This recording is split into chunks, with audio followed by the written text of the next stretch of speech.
Mula sa Canada, bumalik ng Pilipinas para magtinda ng Goto Batangas Dating taga Canada, nagtitinda na lang ng lugaw. Yes!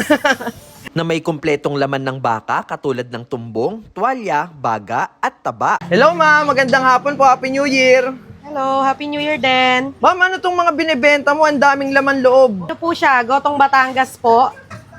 Purong baka po laman po ng baka yung ano niya. Laman, meron pong balat, Ayan yung mga balat. Opo. Tapos ito po, ano po meron ito? Ang pong laki. tuwalya. Tuwalya. Ano pong brand ng tuwalya natin, ate? Soen, may soen ba? Panty pala. Panty pala. Hindi, tuwalya ng baka yan, kuya. Ayan, tuwalya At ng saka baka. ito po, baga po siya. Baga. Baga na may bisyo o wala? Sa tingin ko wala pa naman. Wala, malinis pa. Hindi pa Malinis pa nangingitim. Magkano Wala pang naman spot. po ang isang order niyan? 70 po yung regular, 130 lang po yung special. May kasama na pong drinks po yun, tsaka rice. Unlimited po yung rice natin. Opo. Unlimited? Ay, di ba? Ay, hindi pala. Hindi pala. Ay, hindi. Ma'am, parang saan po ba kayo nang galing? Pagod lang, kuya, pagod lang. Galing Canada. Hindi pala unlimited, sorry po. Hindi unlimited. Hindi siya unlimited. Ano lang, soft drinks. May kasama po siya. So, 130 soft drinks tsaka kanin. Opo. Pero hindi unlimited rice. Hindi po. Ayan. Ate, ano tong parang mahaba na to? Pwede po ba natin pakita? Ayan. Bituka po ng baboy. Bituka ng baboy. Ay, baka pala. Anong baka pala? Parang may hangover pa sa New Year. Ayan, ang bituka ng baka. Tapos yung sabaw neto, Yung sabaw po niya, ano ba ito ba? brot talaga ng Oo. baka. Yung Ayan. pinagpakuluan ko yan. Ayan. Sige po, order po ako ng ating overload na Goto Batangas. Sige po. Ayan. Ma'am, ayan na yung 130 pesos natin na overload Goto. Opo, ito na po yon. Ganyan talaga kadami yung servings, ma'am, kahit walang camera. Opo.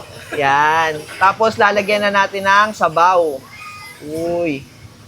Talagang isang bowl yung no? Uy, Oo, kuya. puno na agad. Mainit, mainit. O, sige po. Titikman ko na po yan.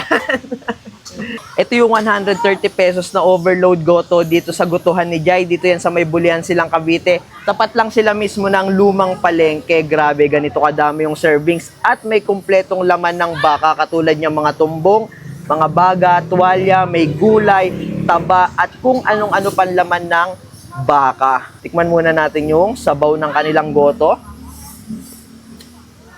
Talagang malasa. Yung pinagpakuluan ng kanilang baka, ayun talaga yung mismong sabaw. At syempre, tikman naman natin yung kanilang tumbong. Kita nyo naman yung pagkaluto. Malinis yung tumbong nila dito. Yan. Walang kalansa-lansa, malambot. Tikman natin yung tuwalya, samahan natin ng baga. Napakasulit na ito, lalo na kung may hangover kayo. At ang kagandahan dito, kita nyo naman kada halo nyo, puro laman talaga yung makikita nyo. Kaya yan, kung naghahanap kayo ng pangontra sa inyong hangover o lalo na kung pampainit ang hanap nyo dahil malamig at maulan na naman ng panahon, punta kayo dito sa Gutuhan ni Jai. Dito lang yan sa Bulian silang Cavite. Tapat lang sila mismo ng lumang palengke. Makikita nyo sila dito sa may terminal ng tricycle.